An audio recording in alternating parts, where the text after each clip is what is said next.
Ahí está. Ah, mira, justo lo que Ya, comentaba ya Jesús. estoy enlazado. Ah, ok.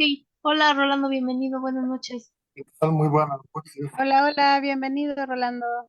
Les agradezco mucho. Al contrario, nosotros somos quienes te agradecemos tu presencia. Por favor, háblanos de ti, de tu libro, de cómo surgió, de qué trata. Sí, bueno, pues antes que nada les agradezco. No, yo, bueno, mi libro, Sí, adelante, te escuchamos. sí. Bueno, de hecho, mi libro es el resultado de investigaciones, estudios, experiencias a través de más de 40 años. ¿Sí?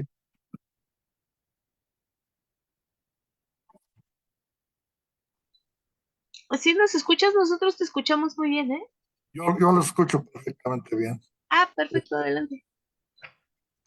Sí, de hecho, yo soy contador público con maestrías en administración y finanzas, pero desde que terminé mi carrera he tenido la oportunidad de prestar mis servicios y ocupar posiciones estratégicas en grandes corporaciones, tanto nacionales como internacionales. Mi mejor maestra, que fue donde aprendí a entender la globalización, fue una empresa norteamericana que se llama Square Company. Ahí inicié como contralor de México y posteriormente llegué a ocupar el puesto de contralor corporativo. Y esa empresa fue muy importante porque aparte tuve la suerte, porque yo lo considero suerte, de, de vivir y experimentar el tiempo que ahí estuve en las épocas de las mayores crisis y devaluaciones en América Latina, con devaluaciones mayores al 100%. Entonces realmente cuando uno aprende la economía, la contabilidad y las finanzas es en épocas de crisis, cuando las variables son muy reducidas y no cambian, pues realmente el aprendizaje es mínimo. En esa empresa, como era o manejaba información o tenía que proporcionar información de diferentes países, empresas de diferentes lugares en América, aprendí a hacer comparables las cifras. Una de mis principales funciones a través de mi vida ha sido el de proveer de sistemas de información. Y un aspecto básico de los sistemas de información es de que las cifras deben de ser comparables. Y otro punto muy importante es de que deben de ser relevantes. ¿A qué me refiero con relevancia? De que la información que uno presenta no es valiosa para todos. Entonces hay que buscar y conocer qué puede ser valioso para los tomadores de decisiones y poderlos ayudar para que a través de sus estrategias se busque el mejor resultado para la compañía. En, en esa compañía, tuve la oportunidad de conocer muchísimas cosas. Por ejemplo, tenía que analizar las cifras de diferentes países y darle explicación a los ejecutivos en la dimensión de cada país. Y también esa misma empresa, pero darle explicación al corporativo ubicado en Estados Unidos. Entonces ahí observé que en la globalización, en el comercio mundial, intervienen dos dimensiones. Una dimensión interna, que es básicamente el comercio dentro de cada país, en la moneda de cada país, y una dimensión global en la que están participando en una lucha y una guerra comercial de millones de empresas. Lo curioso es de que las causas de los efectos en la dimensión interna eran diferentes a lo que se generaba en la dimensión global. Entonces, eso me permitió ir conociendo y entendiendo la globalización. A mí se me hace extraño que los países no tengan sistemas de información. De veras, créanme, no hay sistemas de información en la dimensión global. Y esa ha sido la causa por los cuales la economía dio un giro dramático, donde la riqueza y el poder económico cambiaron de manos. Hace unos cuantos años, los países más poderosos eran Estados Unidos, Alemania, Francia, Italia, pero yo puedo demostrar a través de mi libro que actualmente están quebrados técnicamente. Entonces, ¿y eso por qué se originó? Se originó porque el 95% de los países únicamente están viendo o estableciendo sus estrategias en la dimensión interna sin observar estas estrategias, cómo afectan o modifican los precios de los bienes y servicios dentro de cada país. Actualmente, hasta ahorita quiero mostrar un cuadro que es muy importante. Nadie calcula la inflación externa, o sea, la inflación interna, pues todo el mundo es experto, ¿no? Es la forma como varían los precios de los bienes y servicios dentro de cada país. Pero la dimensión global, o sea, la inflación externa es mucho más importante porque ahí nos muestra cómo cambian los precios de un país, de los bienes y servicios de un país en la dimensión global. Y lo más importante es compararse con todos esos países para que en base a eso se elaboren estrategias. Por ejemplo, yo trabajo actualmente en el sector turístico y ahí hay dos variables muy importantes que mueven los ingresos. Uno de ellos es mi tarifa. De acuerdo a cómo mueva mi tarifa, me va a cambiar mi, mi porcentaje de ocupación. Pero lo importante es que las dos variables me modifiquen o me aumenten mis ingresos y yo le pueda comer un pedazo a mi ser competitivo y entonces pueda ver si mi estrategia fue adecuada o no fue adecuada. En la dimensión global hay dos variables que son importantísimas y que modifican los precios de los bienes y servicios. ¿Cómo puedo ver? No, quiero ver si me veo yo, porque no me estoy viendo. Porque ahorita voy a ¿Qué explicar vemos? Mande si me ven. ¿Compartir? Sí, Yo no me veo. tal vez tengas ahí deshabilitado como algo en la configuración, pero sí te vemos. Ahorita ya no te vemos. A ver, sí, porque lo hice. Un segundito. Bueno, me estoy siguiendo explicando, pero si tienen por no me ven. Ahí ya te vemos. Sí, Ahora. pero yo no me veo. No, justo ahorita como que deshabilitaste algo porque ya no te vemos. A ver, Ahí sí, sí, ahí ya. Ujú. pero yo no me veo.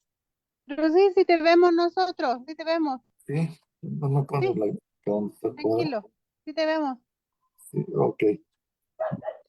Eh, voy a explicar lo que quiero mostrar a través de mi portada. En mi portada aparece la ciudad de Nueva York, que es donde se realizan las mayores operaciones comerciales en el mundo, con Nueva York en posición normal y en la siguiente Nueva York en posición de cabeza. Aquí está mi libro al fondo. Ah, ya me quité. Otro era para poner.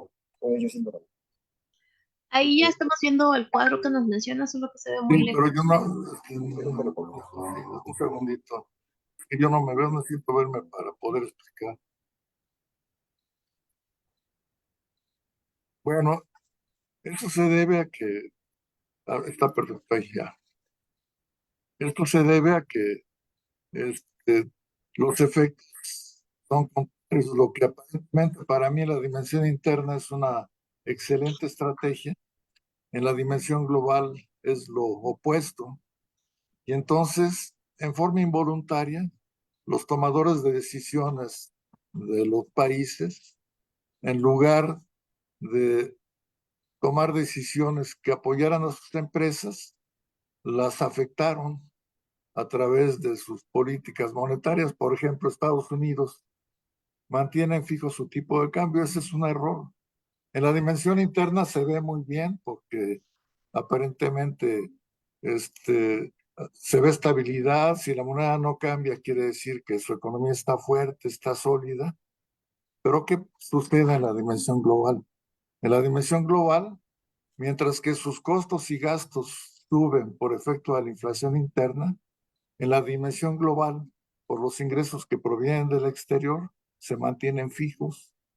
¿Eso qué origina? Pues de que las empresas tengan que aumentar sus precios y al aumentar sus precios, pues automáticamente quedan fuera de mercado. Utilizan otra política que todavía es más perjudicial que la anterior, que es la de revaluar. ¿Qué revaluar? Es reducir los pesos, hablando de que estamos hablando de México, por cada dólar que yo exporto. Entonces, no solo no se mantienen fijos mis ingresos, sino que los voy reduciendo. Pero algo mucho más importante es que si yo reduzco mis precios, mi tipo de cambio, en la dimensión global me incrementa mis precios. Entonces, por un lado, las empresas frenan sus ingresos o se los reducen y aparte en el exterior aumenta el precio de sus productos dejándolos fuera de mercado. Ese tipo de errores ocasionó que actualmente lo que antes se producía en muchísimas partes del mundo, ahora únicamente se producen principalmente en China y en algunos países orientales. Mire, les quiero mostrar este cuadrito, el cual este, es un cuadro en el cual presento la inflación de varios países. Esto debería tenerlo los principales tomadores de decisiones, debería transmitirse en las universidades y deberían de conocer las estrategias, cómo van afectando a la inflación. Mire, vimos en el primer país que China. China, estoy partiendo de 1971 porque cuando se creó el patrón oro, se estableció que Estados Unidos iban a mantener un tipo de cambio fijo, pero cuando quitaron el patrón oro, se les olvidó esa regla. Y entonces, este, hay países que a través de su tipo de cambio logran reducir sus bienes y servicios en el exterior, mientras que la mayoría de los países copian a Estados Unidos, el cual mantiene un tipo de cambio fijo. La peor crisis económica que sufrió México fue en 1982, en la cual su presidente López Portillo mantuvo fijo el tipo de cambio, lo cual nos generó una crisis tremenda para México. Entonces vamos a ver a China, por ejemplo, en 1980, Deng Xiaoping, que fue el precursor del crecimiento de China, tomó el poder. Entonces, lo, le preguntaron, señor presidente, ¿para usted qué es mejor, el socialismo o el capitalismo? Y él dijo, mi país no va a seguir una política decidida ni totalmente a la izquierda ni a la derecha, sino que vamos a tomar el rumbo que más nos convenga. Lo que sí les digo es que ahora vamos a utilizar todo el dinero que los países desarrollados han creado para nuestro crecimiento. Y entonces, a partir de 1981 hasta 1994, Deng Xiaoping ajustaron su tipo de cambio en mayor proporción a su inflación, reduciendo sus precios. Entonces, déjame ver si la puedo ampliar, porque no lo veo muy chiquito el cuadro. Ah,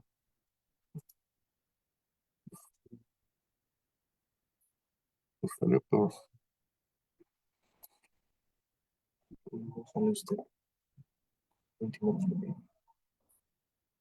No, sí, ahí me quedo ya mejor, ya no lo muevo. Pero no, ya, espera. No, no, desafortunadamente no alcanzo a ver bien. Entonces, China redujo sus precios y automáticamente empezó a captar este, la, la producción de todo el mundo, que era un país donde se producía a precios mucho más bajos. En 1985, Condoleezza Rice entró como secretario de Estado de Estados Unidos y obligó a China a revaluar su moneda. Entonces, aquí con amarillo se nota cómo los precios de China se incrementaron. Este cuadro lo que nos muestra es la inflación acumulada de los países que estoy mostrando a continuación. Y actualmente China, su inflación es únicamente de 199,60%, considerando 50 años de 1971 a 2021. Ahora vamos a analizar los Estados Unidos. Los Estados Unidos en 1985 se incrementaron sus precios al momento de que se salió del patrón oro y Europa le reclamó de que por qué mantenía, por qué ya no compraba bienes y servicios como anteriormente a la zona euro y a Japón. Entonces Ronald Reagan, muy inteligente, les dijo, bueno, sí, yo les compro, pero revalúen su moneda para que los precios de mi país sean competitivos con los de ustedes. Entonces vean cómo en una junta del G7 se acordó que todos los países iban a revaluar sus monedas para que Estados Unidos fuera más competitivo.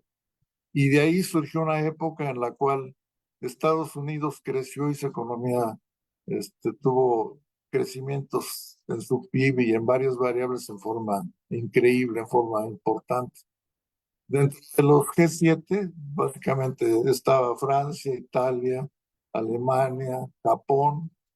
Eran únicamente 7 países. Sin embargo, Alemania, Francia e Italia formaban parte de la Comunidad Económica Europea, la cual estaba formado por 28 países. Entonces, lo que les quiero mostrar es cómo a través de mi libro y de las cifras y de la forma como yo calculo la inflación externa, les puede ayudar a cualquier empresa a tomar mejores decisiones y establecer estrategias. Por ejemplo, si, si mi país está muy caro, pues no me conviene ser exportador, me conviene ser importador. O si está muy barato, me conviene ser exportador y no importador. Si yo voy a realizar una compra, pues no le voy a comprar a un país cuya inflación está muy elevada, sino que le voy a comprar a un país donde sus bienes y servicios están más económicos, como es el caso de China.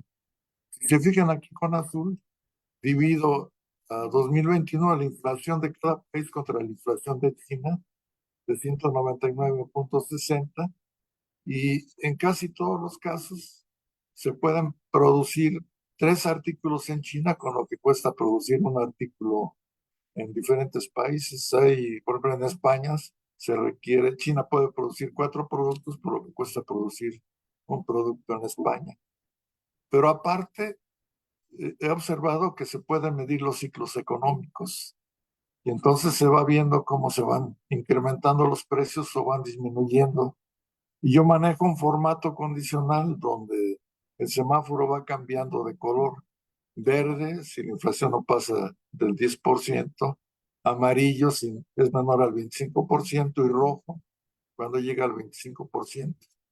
Cuando llega a más del 25%, en todos los casos, y mis sistemas de información no han fallado, se generan las devaluaciones. Pero también les quiero comentar que hay 2 tipos de países. Cuando se acabó el patrón oro, varios países le pidieron a Estados Unidos que su moneda se aceptara en los mercados internacionales. Entonces Francia, Italia, España, Japón, etcétera, su moneda es aceptada en los mercados globales.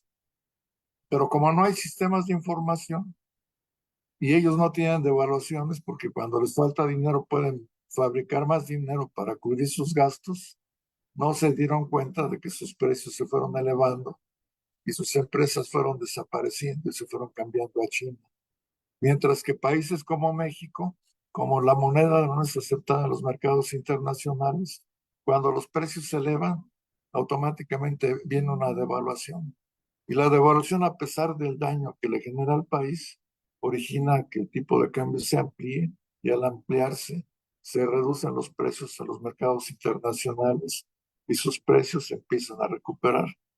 A través de mi vida me ha tocado la oportunidad de, en los grupos donde yo he trabajado, adquirir empresas, bueno, adquirir por cuenta de los propietarios empresas que se vendieron porque quebraron durante las crisis. Y entonces he tenido la oportunidad de platicar con los ejecutivos, conocer sus sistemas, conocer las causas de sus crisis.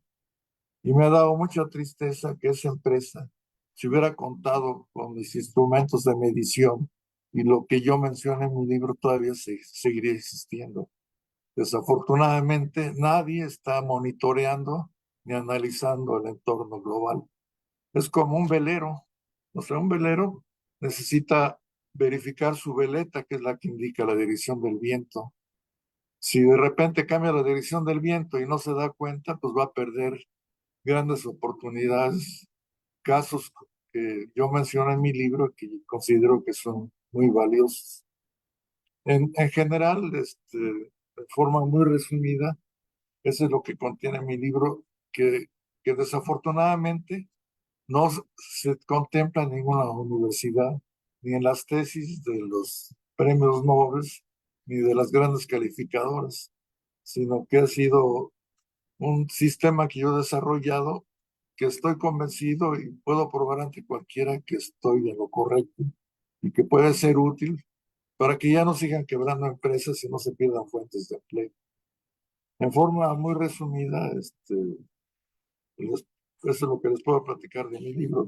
Tengo temas para hablar que no quiero ocupar más de su valioso tiempo, pero yo considero que mi libro realmente es una aportación valiosa para la humanidad. Perdón, ahí me estoy quitando la modestia, pero yo estoy convencido de eso. Pero además sí, porque hiciste todo un análisis minucioso y bueno, de recopilar de entrada todos estos datos y justo es el análisis lo más valioso, ¿no? Exacto. Pues de veras, muchas gracias por la oportunidad, pero a través de ustedes, los sueños se pueden volver realidad o se vuelven realidad, porque tienen toda la infraestructura, los conocimientos, el equipo adecuado para que una persona sin experiencia, como es mi caso, que no soy escritor, a través de su asesoría y su apoyo, logre lograr realizar y cristalizar y materializar sus sueños. Oye, a mí, por ejemplo, me queda una duda porque bueno, estaba viendo igual tu cuadro y evidente México es de las que ha tenido más inflación, pero por ejemplo, Japón, ¿por qué dice, o no sé, evidentemente no soy especialista en el tema, pero la inflación de Japón es de las más altas? ¿Esto a Sí, qué se debe? sí, te lo platico. Mira, Japón creció básicamente al general MacArthur. O sea, cuando acabó la Segunda Guerra Mundial, el general MacArthur fue a visitar a Hirohito, y Hirohito le dijo, no, pues yo quiero que se me juzgue a mí como principal responsable de los crímenes de guerra. Pero el general MacArthur le dijo, es que no vengo a juzgarte, lo que quiero es que busquemos juntos la pronta recuperación de Japón. Entonces MacArthur le estableció a Japón un tipo de cambio muy subvaluado, 267 yenes por cada dólar. Eso abarató los productos japoneses y logró que la economía de Japón se fuera recuperando y llegó a ser ese país la segunda potencia económica. Pero cuando se quitó el patrón oro, un funcionario de Japón se le ocurrió manejar su tipo de cambio en base a la oferta y la demanda, que es una tontería también, utilizar esa técnica. ¿Por qué? Porque en Japón entraban muchas divisas. Lógicamente, esa oferta de divisas origina que la moneda se revalúa y sus precios se incrementen. Entonces, los precios de Japón se dispararon. Japón es un país muy disciplinado. En forma interna, es el país con la menor inflación de todos los países que he analizado. pero en la dimensión global es de los países con la más alta inflación de todos. ¿Por qué? Pues porque se perdieron y quisieron a través de manejar la oferta y la demanda, o sea que el mercado dirige el rumbo de mi país. ¿A dónde vas, Japón? Pues donde me diga la oferta y la Ustedes demanda. llévenme. Y eso es ir sin rumbo, o sea, precisamente por eso son esos cuadros, para ir viendo cómo mis precios se van comportando en relación con otros países y en base a eso establezca yo estrategias. Pero eso no es nada más para los países, para cualquier persona.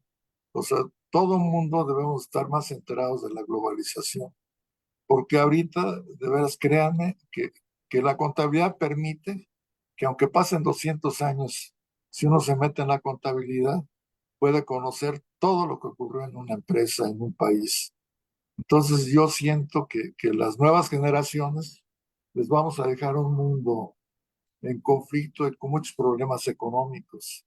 Y entonces nuestra generación se va a ver mal porque ¿cómo es posible que con tanto genio, con tanto premio Nobel, con tantas universidades de tanto prestigio, no se hayan dado cuenta de lo que dice mi libro? Y de veras, quiero que me inviten con expertos, yo tengo cifras reales, a debatir, a analizar. No, yo lo hago por bien de todos, o sea, yo ya no soy una persona joven. Sin embargo, yo quiero compartir antes de partir. Y yo he aprendido muchas cosas muy valiosas. También trabajé en Televisa, he trabajado en grupos muy importantes y he aprendido muchas cosas de la economía del mundo, de la situación política, de la realidad del mundo. Entonces, me gustaría aportar el tiempo que me quede, me gustaría compartir lo que he aprendido. También quiero preparar un curso para principios del año que entra en forma virtual para que mucha gente les pueda transmitir y hacer ejercicios para que entiendan la operación en los mercados globales y cómo juegan las dos dimensiones y cómo debo de establecer mis estrategias. Entonces, en resumen, este es mi libro, el cual me ha llevado más de 40 años para elaborarlo. Pues sí, ahí se ve todo el reflejo de tu trabajo, pero me parece muy buena idea lo del curso porque evidentemente a las personas de a pie pues no se nos facilitan estos temas y que mejor que puedas explicarnos, ¿no? Hay una cosa que les puedo decir. Yo no utilizo matemáticas muy avanzadas. Es aritmética simple, suma, resta, multiplicación y división y lógica, para que realmente se vea cómo se mueven las cifras, y cómo parece mentira, una mala decisión puede costar billones de euros o billones de dólares. Por ejemplo, aquí se me pasó a comentar, por ejemplo, del 2003 al 2013, a los países de la zona euro se les ocurrió revaluar el euro, lo revaluaron un 57% arriba del dólar. ¿Eso qué originó? Que Europa, en la zona euro, hayan tenido la peor crisis económica. Ni siquiera en las épocas de la posguerra tuvieron tasas de desocupación tan elevadas. Hubo gente que se suicidó, hubo miles de empresas, millones de empresas que quebraron. Simplemente España, un país no llega a 60 millones de habitantes, había 6 millones de desempleados. Tomando en cuenta pues que esas personas desempleadas generan ingresos para diferentes generaciones, abuelos, hijos, etcétera. Entonces, el mundo se perdió en 50 años, de veras se perdió. Y a la fecha todavía no se han dado cuenta de los errores que han cometido. Pero se requiere suma, resta, multiplicación y división. De veras, créanme, no se requiere nada más. Y tener las cifras. Cuando salí de Square, yo dije, bueno, qué cosas tan maravillosas aprendí, pero si no tengo cifras, ¿cómo voy a demostrar lo que aprendí? Entonces me dediqué, me llevó mucho tiempo conseguir las cifras de más de 50 países, los principales países y algunos países pequeños para que realmente fuera representativa los análisis que yo hiciera. Y de veras puedo conocer o prever con mucha veracidad el momento en que un país va a tener una devaluación o una crisis. Igualmente las grandes potencias, porque perdieron la mayor parte de su riqueza. Y también tengo forma de demostrar, porque soy contador, los estados financieros donde se muestra de que están quebrados, que ya no generan los ingresos que generaban hace 50, 40 años. Entonces tengo todos los elementos como contador y como investigador, y no para hacer quedar mal a nadie, sino para aportar y lograr un cambio en beneficio de nuestros hijos y nuestros nietos y las generaciones que vienen atrás. Y entonces, por ejemplo, para nuestro país, ¿tú cómo vislumbras el futuro Este, económico?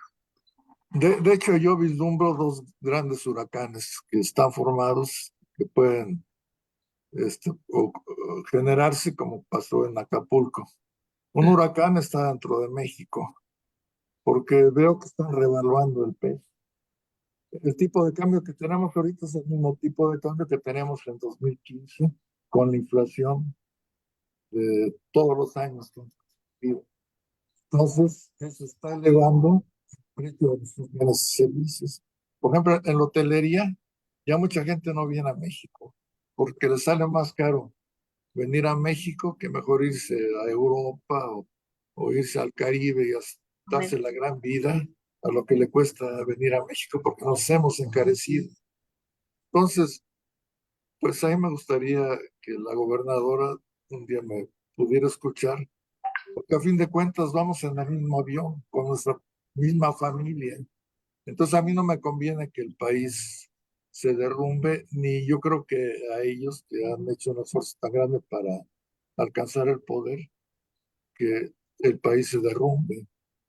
Entonces yo creo que hay mucho tela de donde cortar y mucho por hacer en beneficio de, de muchísimos millones de personas. Una pregunta. Y entonces ahorita esto del superpeso no es algo beneficioso. No, claro que no. O sea, ¿qué pasa cuando un país revalúa su moneda? El tipo de cambio se va reduciendo. Por ejemplo, pregúntenle ahorita a la mamá de un migrante que le manda dólares de Claro. Estados Unidos. Cada día le sube la carne, el huevo, la renta, el teléfono. Sin embargo, cada vez que va al banco a cambiar su cheque en dólares, cada vez le pagan menos porque el tipo de cambio se va revaluando. Nada más que ahorita no me atrevería a dar una opinión de lo que puede pasar porque noto una política errática. De repente el el peso se revalúa y de repente se revalúa. Entonces no veo una estrategia clara en lo que realmente vaya a ser el destino para el país, pero hay que estar muy atentos. A través de mi blog quiero ir actualizando esa tabla para que cualquiera que quiera conocer cómo va nuestra economía, pues pueda consultarlo. Y sobre Por todo ejemplo, porque vienen las elecciones, ¿no? Va a ser más errática. Au. y, por ejemplo, en 76 el semáforo se puso en rojo y se devaluó el peso. En 1982 el semáforo se puso en rojo y se devaluó el peso. En 1994 nadie me creía. El semáforo se puso en rojo y se vino la devaluación de 94. Yo había adquirido una casa con Banamex, se llamaba Espacio, el tipo de crédito, que al momento de que aumentara la inflación se aumentaba el, el pasivo, pero afortunadamente lo cambié y lo cambié a una tasa fija y me salvé. Igual la empresa donde trabajaba, no voy a decir cuál, tenía un crédito de $1,000 millones. Estuve presionando, presionando, presionando para que lo cambiara. Lo cambió y se salvó de desaparecer esa empresa. Así de Entonces, nos va. no son cuentos chinos. Mis cálculos y mis tablas funcionan porque están construidas sobre cifras reales y la experiencia de un contador a través de muchísimos años que ha ocupado puestos muy importantes en diferentes corporativos. No empresas individuales, sino corporativos. Y entonces, bueno, tenemos dos preguntas más Sí, aquí en línea. Una es, si ya tienen preparado ese taller o curso y para cuándo lo podemos esperar. Lo estoy preparando, yo espero tenerlo para enero ya, preparado para impartirlo y que puedan directamente desde el lugar donde se encuentren poderlo ver y que me hagan las preguntas y las dudas que tengan. Perfecto. Y la otra pregunta que nos hacen es si hay algo que se pueda hacer, alguna política que podamos implementar para reestructurar esto, no sé, recuperar el camino perdido, enmendar los errores. Claro que sí, o sea, siempre es posible enmendar los errores. Lo importante es, como cualquier enfermedad, hay que conocerla, para que una vez de que uno conozca cuál es la enfermedad y las causas que la generaron, se empiece a atacar esa enfermedad y se vuelva a la salud. O sea, todo es solucionable, por muy complicado que sea, es solucionable. Prueba de ello es que en 40 años la economía del mundo y la riqueza cambió dramáticamente. Igualmente lo que se perdió se puede recuperar. Lo peligroso es que nos tomen desprevenidos las crisis de las devaluaciones, porque ha sido lo peor, es como han perdido sus capitales, grandes grupos, por ejemplo el grupo Sidexito era el grupo más grande de hotelería. De repente pensaron que la economía en México estaba muy bien, todos hablaban maravillas de México, pero mi semáforo estaba en rojo, se devaluó el peso, entonces perdieron todos sus hoteles, eran más de 52 hoteles, desarrollos turísticos, hasta aeropuertos, y todo lo tuvieron que vender porque no pudieron pagar ese pasivo. Hace muchos años, los contadores públicos, cuando fue la devaluación de 82, esa devaluación causó mucho daño a México. Entonces los contadores públicos de México sacaron un boletín que le llamaban de paridad técnica de equilibrio. En ese boletín se iba calculando qué tan sobrevaluado o subvaluado estaba el peso. Y tomaron como punto de partida mayo de 1974 y dijeron, bueno, en esa fecha, con 22.74 pesos, equivalen a $1. Entonces nos pedían a los contadores que fuéramos analizando qué tanto se sobrevaluaba y se subvaluaba el peso. Cuando se sobrevaluara, se tenían que ajustar los pasivos en moneda extranjera para que no agarraran desprevenidos a las empresas. Pero de repente, cuando el peso se sobrevaluó, lo eliminaron de la noche a la mañana. Y entonces, desafortunadamente, muchas empresas que todavía podían haber existido, dentro de ellos el sistema bancario mexicano, quebró y desapareció. Pero ya todos se quedaron callados. O sea, yo he aprovechado y tomado lo que ha sido valioso y he desechado lo que no sirve a través de toda mi vida profesional.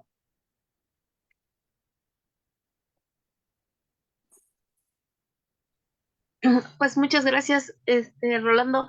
Antes de denos tus redes sociales, si tienes redes sociales, y bueno, ya sabemos que el libro lo encontramos en Amazon, ¿verdad? Sí, mira, tengo de libros en la biblioteca, en la librería más grande del mundo, que es Amazon. Y ahí en mi libro viene mi blog. A través de ese blog voy a ir mandando información valiosa para que estén informados, las personas que quieran entrar. Pero también tengo en Facebook, a nombre de Rolando Colchado Valenzuela, mi, mi página o mi red, igualmente a través de Instagram. Y tengo un correo, se los doy, para que se comuniquen conmigo y puedan consultarme las dudas que les surgen, que se llaman, se los doy.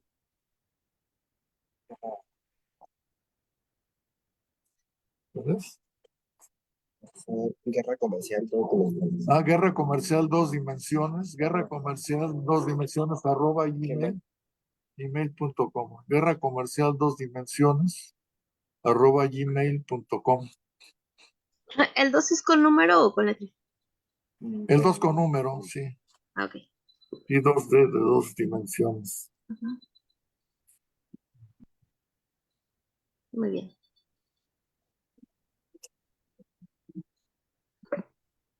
Pues muchas gracias, Rolando, por acompañarnos en esta que es la primera jornada del Bestseller Forum. Te invitamos igual a que nos acompañes durante toda la semana, que pues aquí en nuestra, ya sea que nos sigas por nuestras redes, por Facebook, o bien si quieres conectarte igual, para que nos acompañes ahí bueno, a los demás autores, que son más de 200 autores que van a circular toda la semana, van a desfilar acá. Claro que sí, voy a estar muy atento porque hay libros muy interesantes de Sí, todo. la verdad que sí, ajá, exacto, de las temáticas más variadas, de los géneros.